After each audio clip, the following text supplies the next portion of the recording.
Aapki ಅದಾಲತ್ನಲ್ಲಿ Bhojpuri ಫಿಲ್ಮ್ಗಳ super star Dinesh Lal Yadav ನಿರ್ಹುವ ಅವರ ಮೇಲಿರುವ ಆರೋಪವೆಂದರೆ ಇವರು ತುಂಬಾನೇ ತರ್ಲೆ ಎಂಬುದು. ದಿನೇಶ್ ಲಾಲ್ ಯಾದವ್ ಅವರೇ, ನಿರವ್ವ ಅವರೇ, ನಿಮ್ಮ ಬಾಲ್ಯದ ಕಥೆಗಳನ್ನ ನಾನು ಕೇಳಿದ್ದೀನಿ. ಸಿಂಗರ್ ಆಗೋಂಥ ಆಸೆ ಇತ್ತು. ಮತ್ತೆ ಆಸೆ ಎಂಥದ್ದು ಅಂತಂದ್ರೆ ಎಮ್ಮೆ ಮೇಲೆ ಕೂತು ನೀವು ಗಂಟೆಗಟ್ಲೆ ಹಾಡು ಹಾಡ್ತಾ ಇದ್ರಿ. ಸತ್ಯ ಸರ್. ನೀವು ಹೇಳಿದ ಹಾಗೆ ನಾನು ತುಂಬಾನೇ ಹೊತ್ತು ಎಮ್ಮೆ ಮೇಲೆ ಕೂತ್ಕೊಂಡು ಹಾಡುಗಳನ್ನ ಹಾಡ್ತಾ ಇದ್ದೆ. ಚಿಕ್ಕ ವಯಸ್ಸಿನಲ್ಲಿ ನಾನು ಕುದುರೆ ಮೇಲೆ ಕೂತ್ಕೋಬೇಕಿತ್ತು. ಗೊತ್ತಿಲ್ಲ, ನನಗೆ ಚಿಕ್ಕ ವಯಸ್ಸಿಂದನೇ ನಾನು ರಾಜ ಅನ್ಕೊಳ್ತಾ ಇದ್ದೆ. ಆದರೆ ಮನೆಯಲ್ಲಿ ಕುದುರೆನೇ ಇಲ್ಲ, ನಾನು ರಾಜ ಹೇಗಾಗ್ತೀನಿ? ನಾನು ಎಂಥ ರಾಜ, ನನ್ನ ಹತ್ರ ಕುದುರೆನೇ ಇಲ್ವಲ್ಲ. ಆಗ ಅನ್ಕೊಂಡೆ, ಪರವಾಗಿಲ್ಲ, ಕುದುರೆ ಇಲ್ಲ ಅಂದ್ರೆ ಏನಂತೆ, ಎಮ್ಮೆ ಇದೆಯಲ್ಲ. ಹಾಗಾಗಿ ನಾನು ಎಮ್ಮೆ ಮೇಯಿಸ್ತಿದ್ದೆ, ಜೊತೆಗೆ ಹಾಡು ಕೂಡ ಹಾಡ್ತಾ ಇದ್ದೆ. ನಾನು ಸುಮ್ಮನೆ ಹಾಗೆ ಕೂತ್ಕೊಳ್ತಾ ಇರಲಿಲ್ಲ, ಎಮ್ಮೆ ಮೇಲೆ ಕೂತ್ಕೊಂಡು ಹಾಡಾಡ್ತಾ ಇದ್ದೆ. ಯಾಕಂದ್ರೆ ಎಮ್ಮೆ ಮೇಲೆ ಕೂತ್ಕೊಂಡು ಹಾಡಾಡೋದೆ ಅದೊಂಥರ ಮಜಾ ಬಿಡಿ. ಹಾಗಾಗಿ ನಾನು ಹಾಡ್ತಾ ಇದ್ದೆ, ಎಮ್ಮೆ ಮೇಲೆ ಕೂತ್ಕೊಂಡು ತುಂಬಾ ಹೊತ್ತು ಆದ್ರೆ ನಿಮ್ಮ ತಂದೆಯವ್ರಿಗೆ ಆಸೆ ಇದ್ದದ್ದು ನೀವು ಚೆನ್ನಾಗಿ ಓದಿ ಕಲ್ತು ದೊಡ್ಡ ಆಫೀಸರ್ ಆಗ್ಬೇಕು ಅನ್ನೋದು. ಹೌದು. ನಮ್ಮ ತಂದೆಯವ್ರಿಗೆ ಹೇಗೆ ಅನಿಸ್ತಿತ್ತು ಅಂದ್ರೆ, ಬ್ಯಾಂಕಲ್ಲಿ ಒಬ್ಬ ಕ್ಯಾಶಿಯರ್ ಇರ್ತಾನಲ್ಲ, ಎಲ್ಲ ಕಾಸು ಅವನ ಹತ್ರನೇ ಇರುತ್ತೆ. ಹಾಗಾಗಿ ಅವ್ರು ನನಗೆ ಹೇಳಿದ್ರು, ನೀನು ತುಂಬಾ ಚೆನ್ನಾಗಿ ಓದ್ಬೇಕು, ಆಮೇಲೆ ಬ್ಯಾಂಕಲ್ಲಿ ಕ್ಯಾಶಿಯರ್ ಆಗ್ಬಿಡು ಅಂತ. ಹಾಗಾಗಿ ನಾನು ಚೆನ್ನಾಗಿನೇ ಓದ್ತಾ ಇದ್ದೆ. ನಮ್ಮ ತಂದೆಯವ್ರ ಜೊತೆನೇ ಇದ್ಕೊಂಡು ಕ್ಯಾಲ್ಕಟಾಲ್ಲಿ ಓದ್ತಾ ಇದ್ದೆ. ಓದೇ ಕೂಡ ಬೀಳ್ತಿತ್ತ? ತುಂಬಾನೇ. ನನಗೆ ಏಟ್ ಬೀಳ್ತಾ ಇದ್ದಿದ್ದು ಸಿನಿಮಾ ವಿಚಾರವಾಗಿ. ಯಾಕಂದ್ರೆ ನಾನು ಕರಿಷ್ಮಾ ಕಪೂರ್ ಅವರ ತುಂಬಾ ದೊಡ್ಡ ಫ್ಯಾನ್.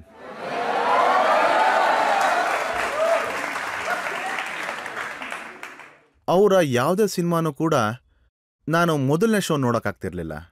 ಯಾವಾಗಲೇ ಸಿನಿಮಾ ರಿಲೀಸ್ ಆದ್ರೂ ನಾನು ಸ್ಕೂಲಿಂದ ಓಡೋಗ್ತಿದ್ದೆ. ಒಂದ್ಸರಿ ನಾನು ಆರ್ಮಿಯ ಕ್ಯಾಂಪಿಂದ ಕೂಡ ಓಡೋಗಿ ನೋಡಿದ್ದೆ. ಯಾಕಂದ್ರೆ ನಾನು NCC ಮಾಡ್ತಾ ಇದ್ದೆ. ಮತ್ತೆ ನಮ್ಮ ಕ್ಯಾಂಪ್ ಹಾಕಿದ್ರು ಒಂದು ಜಾಗದಲ್ಲಿ. ಒಂದು ಶುಕ್ರವಾರ ಕರಿಷ್ಮಾ ಕಪೂರ್ ಅವರ ಸಿನಿಮಾ ಬಿಡುಗಡೆ ಆಯಿತು ಅಂತ ಗೊತ್ತಾಯ್ತು. ನಾನು ಅನ್ಕೊಂಡೆ, ನನ್ನ ಜೀವನದ ರೆಕಾರ್ಡೇ ಬ್ರೇಕ್ ಆಗಿಬಿಡುತ್ತೆ ನಾನು ಒಂದು ವೇಳೆ ನೋಡಲಿಲ್ಲ ಅಂದ್ರೆ.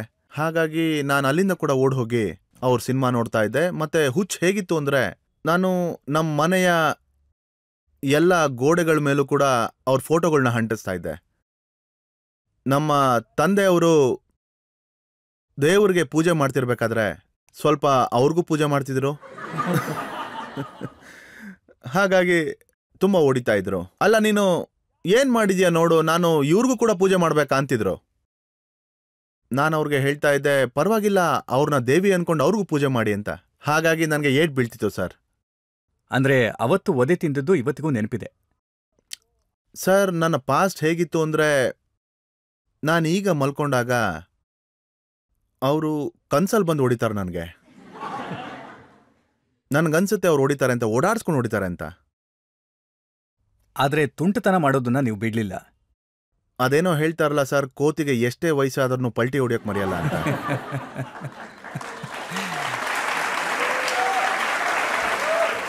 ದಿನೇಶ್ ಲಾಲ್ ಯಾದವ್ ಅನ್ನೋದು ಅರ್ಥ ಆಗತ್ತೆ. ಈ ನಿರವ್ವ ಅಂದ್ರೆ ಏನು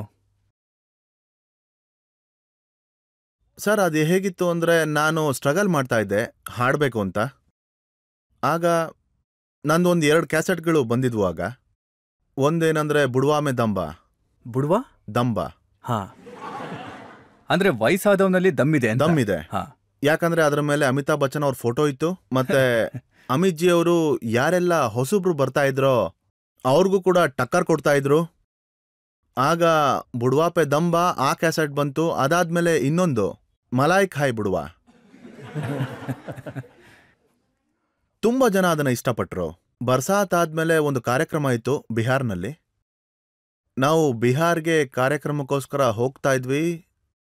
ತುಂಬಾ ಕ್ರೌಡ್ ಇತ್ತು ಅಲ್ಲಿ. ನಾವು ಕಾರ್ಯಕ್ರಮಕ್ಕೆ ಹೋಗಕ್ಕಾಗದ್ ಡೌಟ್ ಇತ್ತು. ಅಲ್ಲಿರೋ ಜನರು ನಮ್ಮನ್ನೆಲ್ಲ ಅಲ್ಲಿಗೆ ಕರೀತಾ ಇದ್ರು. ನಾನ್ ಹೇಳ್ತಾ ಇದ್ದೆ, ಅಯ್ಯ, ನಮ್ಮ ಕಾರ್ಯಕ್ರಮ ಇದೆ, ಅಲ್ಲಿಗೆ ಹೋಗಕ್ ಬಿಡಿ ಅಂತ. ಇಲ್ಲ, ಇಲ್ಲೇ ನಿಮ್ ಕಾರ್ಯಕ್ರಮ ಅಂತ ಹೇಳಿದ್ರು.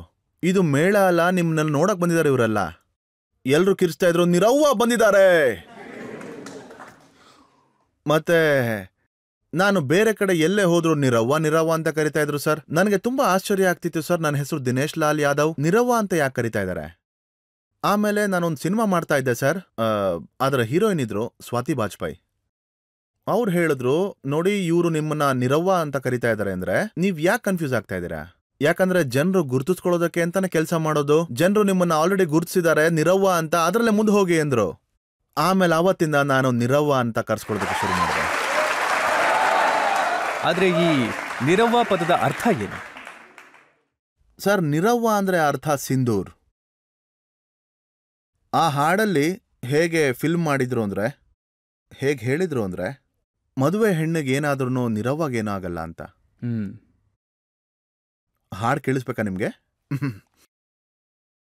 अरे दुल्ही रहे बीमार, अरे दुल्ही रहे बीमार, निरहुआ निरहुआ निरहुआ सटल रहे, मंगर चाहे सोमार जाके डटल रहे, संगी साथी यार सबसे कटल रहे, मेहर के सेवा में खाली जुटल रहे.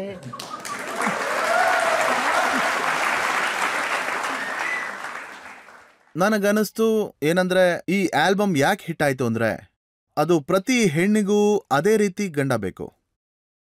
ಅವನು ತನ್ನ ಗೆಳೆಯರ ಜೊತೆ ಪಾರ್ಟಿ ಮಾಡ್ದಿದ್ರು ಕೂಡ ತನ್ನ ಹೆಂಡ್ತಿನ ನೋಡ್ಕೋಬೇಕು, ತನ್ನ ಹೆಂಡ್ತಿ ಸೇವೆ ಮಾಡ್ಬೇಕು ಅಂತ. ಅವಳಿಗೆ ಹುಷಾರಿಲ್ಲ ಅಂದ್ರೆ ಅವಳನ್ನ ಚೆನ್ನಾಗಿ ನೋಡ್ಕೋಬೇಕು. ಮತ್ತೆ ಬಹುಶಃ ಅದಕ್ಕೇನೆ ತಾಯಂದ್ರು ತಂಗಿಯಂದ್ರಿಗೆಲ್ಲ ನಾನು ತುಂಬ ಫೇವ್ರೇಟ್ ಆಗ್ಬಿಟ್ಟೆ. ಅವರು ನನಗೆ ಆಮೇಲೆ ನಿರವ್ವ ಅನ್ನೋ ಹೆಸರು ಕೊಟ್ಟರು.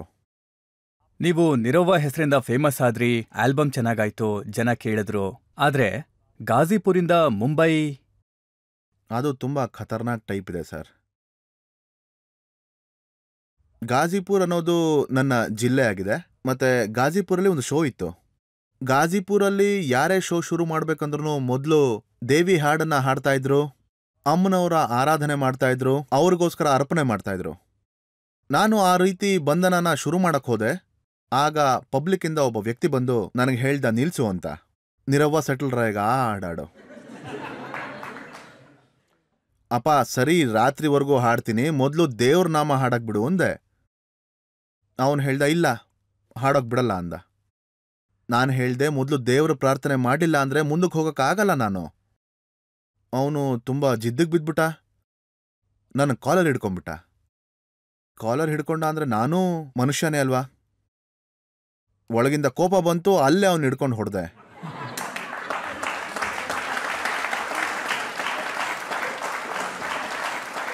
ಸ್ಟೇಜ್ ಮೇಲೆನೆ ಅವನ್ನ ಉಲ್ಟಾ ತಿರುಗಿಸ್ಬಿಟ್ಟೆ ಸರ್. ಹಾಡ್ಬೇಕಾದ್ರೆ ಜೋಶ್ ಇರ್ತಿತ್ತು ಸರ್. ಹಾಡ್ಬೇಕಾದ್ರೆ ನಮ್ಮ ಕೈಯಲ್ಲಿ ಲೋಹೆಯ ಕರ್ತಾಲ್ ಇರ್ತಿತ್ತು ಸರ್, ನುಡಿಸ್ತಿದ್ವಿ. ಕರ್ತಾಲ್ನ ತಗೊಂಡೆ. ಆಮೇಲೆ ಹೇಳ್ದೆ, ಇಲ್ಲೇ ಆಟನ ಮುಗಿಸ್ಬಿಡ್ತೀನಿ ನೋಡು ಅಂದೆ. ಅದಾದ್ಮೇಲೆ ಆ ಪ್ರೋಗ್ರಾಮ್ ಬಂದಾಯ್ತು. ನಾನು ಮನೆಗೆ ಬಂದೆ. ನಮ್ಮ ದೊಡ್ಡಣ್ಣ ಇದ್ರು, ಬಿಜಲಾಲ್ ಯಾದವ್ ಅವರು. ಅವರೇ ನನ್ನ ಗುರುಗಳು. ಅವರು ಬನಾರಸ್ಸಿಂದ ಬಂದ್ರು, ನನ್ನನ್ನು ಕೇಳಿದ್ರು, ಸ್ಟೇಜ್ ಮೇಲೆ ಯಾರನ್ನು ಹೊಡೆದೆ ಅಂದ್ರು. ಆಗ ಅವರು ಮುಕ್ತಾರ್ ಅನ್ಸಾರಿ ಕಡೆಯವರಾಗಿದ್ರು ಸರ್. ಹಾ, ಅಷ್ಟೇ ಅಲ್ಲ, ಅವನ್ ಶೂಟರ್ ಕೂಡ ಆಗಿದ್ದ. ನೀನೇನಾದ್ರೂ ಮಾಡಕ್ ಮುಂಚೆ ಯೋಚನೆ ಮಾಡಲ್ವಾ? ಸತ್ ಹೋಗ್ತೀಯ ನೀನು, ಯಾರಾದ್ರೂ ಸಾಯಿಸ್ಬಿಡ್ತಾರೆ ಅಂದ್ರು. ನೀನು ಅಷ್ಟೊಂದು ಕೋಪಿಸ್ಕೊಳ್ಬಾರ್ದು, ನೀನೊಬ್ಬ ಕಲೆಗಾರ, ಕಲಾವಿದ, ಶಾಂತವಾಗಿರ್ಬೇಕು ಅಂದ್ರು. ನಾನ್ ಹೇಳ್ದೆ, ಇದಕ್ಕಿಂತ ಶಾಂತವಾಗಿ ನಾನು ಇರಕ್ಕಾಗಲ್ಲ ಅಂತ. ಒಂದ್ ವೇಳೆ ಯಾರಾದ್ರೂ ನಮ್ಮ ದೇಶದಲ್ಲಿ, ನಮ್ಮದೇ ಜಿಲ್ಲೆಯಲ್ಲಿ, ನಮ್ಮದೇ ಹಳ್ಳಿಲಿ ನನಗೆ ನನ್ನ ಆಶಯನ ಪೂರ್ತಿ ಮಾಡಕ್ಕೆ ತಡೆದ್ರೆ ಆಗ ನಾನು ಅವನ್ನ ಬಿಡೋದಿಲ್ಲ.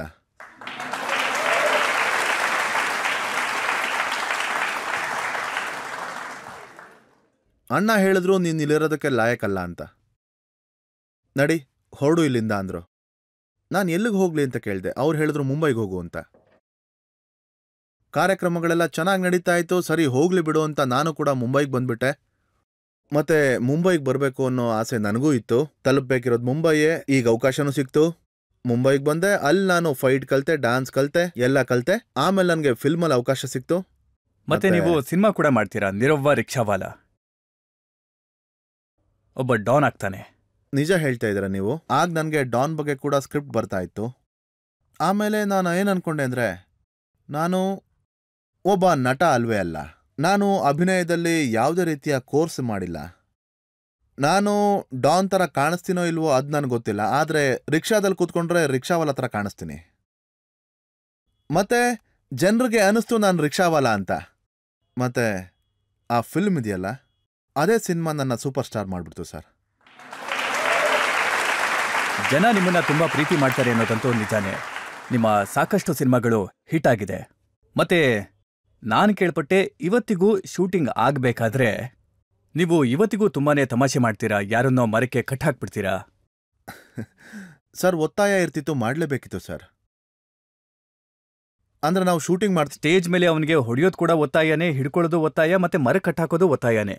ಸರ್, ನನಗೆ ಮಾತಾಡಕ್ಕೆ ಅವಕಾಶ ಕೊಡಿ, ನಾನು ಹೇಳ್ತೀನಿ, ಆಗ ನಿಮ್ಗನ್ಸುತ್ತೆ ನಾನು ಹೊಡೆದಿದ್ದು ಸರಿ ಅಂತ. ನಾವು ಶೂಟಿಂಗ್ ಮಾಡ್ತಾ ಇದ್ವಿ, ಮತ್ತೆ ಜನರು ತುಂಬಾನೇ ಇರ್ತಾರೆ, ಆದ್ರೆ ಶಾಂತಿನ ನೋಡ್ತಿರ್ತಾರೆ, ಡಿಸ್ಟರ್ಬ್ ಮಾಡೋದಿಲ್ಲ. ಅದರಲ್ಲಿ ಒಬ್ಬ ಇರ್ತಾನೆ, ಅವನು ತೊಂದರೆ ಕೊಡ್ಬೇಕು ಅನ್ಕೊಳ್ತಾನೆ. ಅವನು ಅಚಾನಕ್ ಆಗಿ ಹೇಗ್ ಮಾಡ್ದ ಅಂದ್ರೆ ಈಗ ನೀವೆಲ್ಲ ನಕ್ಕದ್ರಲ್ಲ, ಹಾಗೆ ಇಡೀ ಪಬ್ಲಿಕ್ ನಕ್ಬಿಡ್ತು. ಮತ್ತೆ ನಾನ್ ಡೈಲಾಗ್ ಹೇಳ್ತಿದ್ದೆ, ನಾನ್ ಕಕ್ಕಾಬಿಕ್ಕಿ ಆಗೋದೆ, ಮುಂದೆ ಏನ್ ಹೇಳ್ಬೇಕು ಗೊತ್ತಾಗ್ತಿಲ್ಲ. ನಾನ್ ಹೇಳ್ದೆ ಅವನ ಕರ್ಸು ಅಂತ. ಕರ್ಕೊಂಬಂದ್ರು. ನಾನ್ ಕೇಳ್ದೆ ಆಕ್ಟಿಂಗ್ ಮಾಡ್ತೀಯಾ? ಅವ್ನು ಹೇಳ್ದ ಮಾಡ್ತೀನಿ ಅಣ್ಣ, ಅದಕ್ಕೆ ನಾನು ಅಷ್ಟೊತ್ತಿಂದ ಹೀಗೆ ಮಾಡ್ತಿದ್ದೆ, ನೀವು ನನ್ನ ಕಡೆ ನೋಡ್ಲೇ ಇಲ್ಲ ಅಂದ. ಆಗ ನಾನು ಹೇಳ್ದೆ ಬಾಬಾ ಇಲ್ಲಿ, ನಾನು ಹುಡುಗರಿಗೆ ಹೇಳ್ದೆ ಅವನ ಮರ ಕಟ್ ಹಾಕು ಅಂತ. ನೀವು ಆ ಮರದ ಹತ್ರ ಇರಬೇಕು, ನಾನಿಲ್ಲೆಲ್ಲ ಫೈಟ್ ಮಾಡ್ಕೊಂಡು ಬರ್ತೀನಿ, ಆಮೇಲೆ ನಿಮ್ಮನ್ನ ಬಚಾವ್ ಮಾಡ್ತೀನಿ ಅಂದೆ. ಮರಕ್ಕೆ ಅವನ ಕಟ್ ಹಾಕಿದ್ವಿ, ನಾವು ಆರಾಮಾಗಿ ಶೂಟಿಂಗ್ ಮಾಡ್ಕೊಂಡ್ವಿ, ಅವನಲ್ಲೇ ಆರಾಮಾಗಿದ್ದ.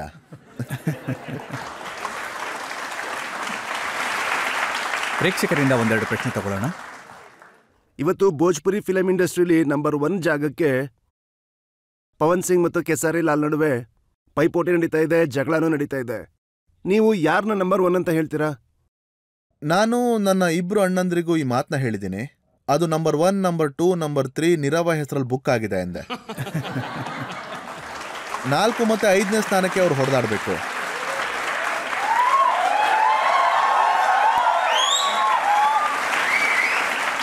ನೋಡಿ, ಎಷ್ಟೆಲ್ಲ ಭೋಜ್ಪುರಿ ಸ್ಟಾರ್ಗಳಿದ್ದಾರೆ. ಮನೋಜ್ ತಿವಾರಿ ಇದ್ದಾರೆ, ರವಿ ಕಿಶನ್ ಅವರಿದ್ದಾರೆ, ಪವನ್ ಸಿಂಗ್ ಇದ್ದಾರೆ, ಖೇಸಾರಿ ಲಾಲ್ ಅವರ ಹೆಸರನ್ನ ಇವ್ರು ತಗೊಂಡ್ರು, ಮತ್ತೆ ನೀವಿದ್ದೀರಾ. ಎಲ್ರಿಗಿಂತ ತುಂಬಾ ತಮಾಷೆ ಮಾಡೋರು ಯಾರು? Pawan Singh, power star.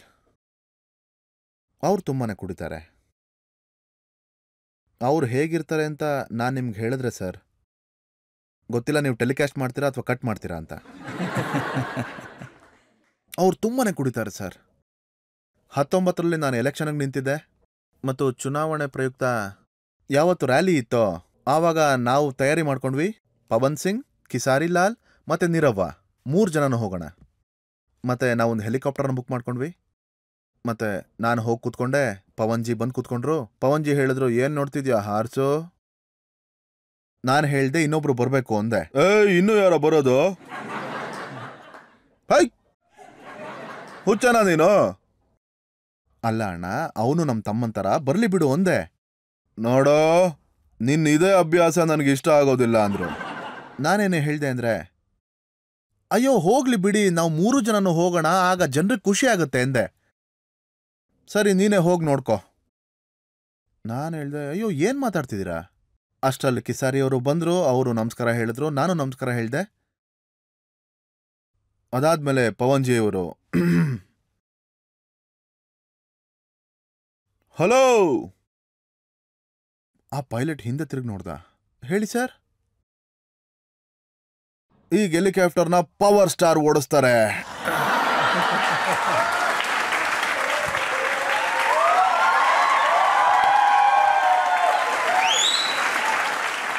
ಕಿಸಾರಿಜಿ ಅವ್ರು ಹೇಳ್ತಾರೆ, ನೋಡು ನೋಡು ಏನ್ ಹೇಳ್ತಿದಾರೆ ಇವರು ಅಂತ.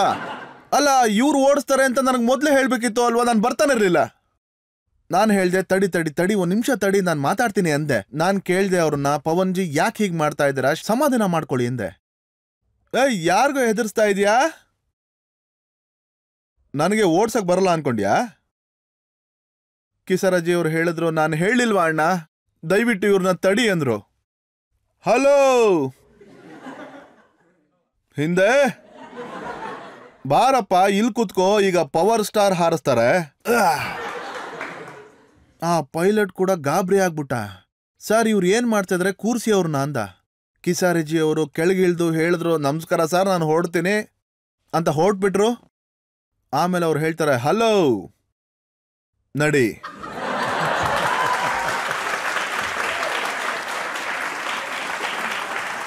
ಅವ್ರಿಗೆ ಕುಡಿಯೋದ್ರಲ್ಲಿ ಯಾರು ಕಾಂಪಿಟೇಷನ್ ಕೊಡೋಕ್ಕಾಗಲ್ಲ, ತುಂಬಾ ಕುಡಿತಾರೆ ಅವರು. ಅದಕ್ಕೆ ಅವ್ರನ್ನ ಚಿಕ್ಕ ವಯಸ್ಸಿನಲ್ಲಿ ಹನುಮಾನ್ ಅಂತ ಕರೀತಾ ಇದ್ರು ಪವನ್ ಸಿಂಗ್ ಅವ್ರನ್ನ. ಇವತ್ತಿಗೂ ಅವ್ರ ಕುಡಿತ ಹಾಗೇ ಇದೆ. ನಾನು ಕೇಳ್ಪಟ್ಟಿದ್ದೇನು ಅಂತಂದ್ರೆ ರವಿ ಕಿಶನ್ ಅವರು ನಿಮ್ಗೆ ಎಲ್ರಿಗೂ ಹೇಳ್ಕೊಡ್ತಾರಂತೆ ಪ್ರೊಡ್ಯೂಸರ್ಗಳನ್ನ ಹೇಗೆ ಹ್ಯಾಂಡಲ್ ಮಾಡ್ಬೇಕು ಅಂತ.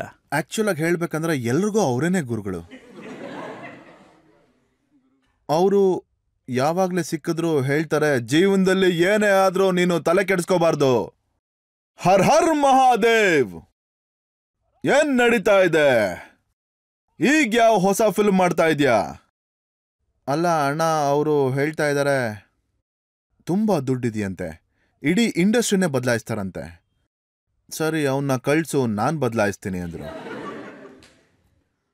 ಮತ್ತವ್ರು ಹೇಳ್ತಾರೆ, ಏನ್ ಗೊತ್ತಾ, ಇವನ್ ಹತ್ರ ತುಂಬಾ ಮಾಯೆ ಜಾಸ್ತಿ ಆಗಿದೆ, ಇವನ್ಗೆ ಮಾಯೆಯಿಂದ ಮುಕ್ತಿ ಬೇಕು, ಅದಕ್ಕೆ ಇಷ್ಟೊಂದು ದೂರ ಬಂದಿದ್ದಾನೆ. ನೋಡು, ಅವನಾಗ ಎಮ್ಮೆ ಮೇಯಿಸ್ತಾ ಇದ್ದ, ಈಗ ಸಿನಿಮಾ ಮಾಡ್ಬೇಕು ಅವನ್ಗೆ. ಗೊತ್ತಾಗ್ತಿದ್ಯಾ? ಇಲ್ಲ, ನಿನ್ಗೆ ಅರ್ಥ ಆಗ್ತಾ ಇಲ್ಲ.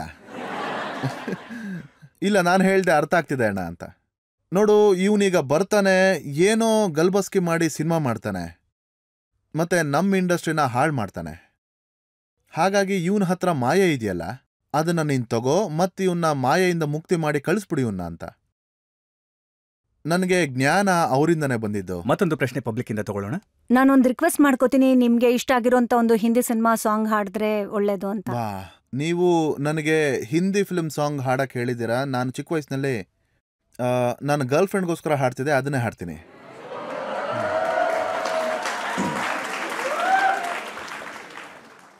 ಅವ್ರು ನಿಜವಾಗ್ಲೂ ನಿಮ್ಮಷ್ಟೇ ಸುಂದರವಾಗಿದ್ರು.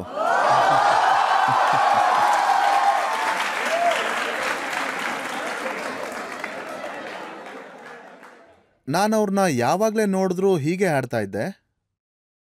तुझे देख के आहें भरता हूँ, तुझे देख के आहें भरता हूँ, लव तुझे लव मैं करता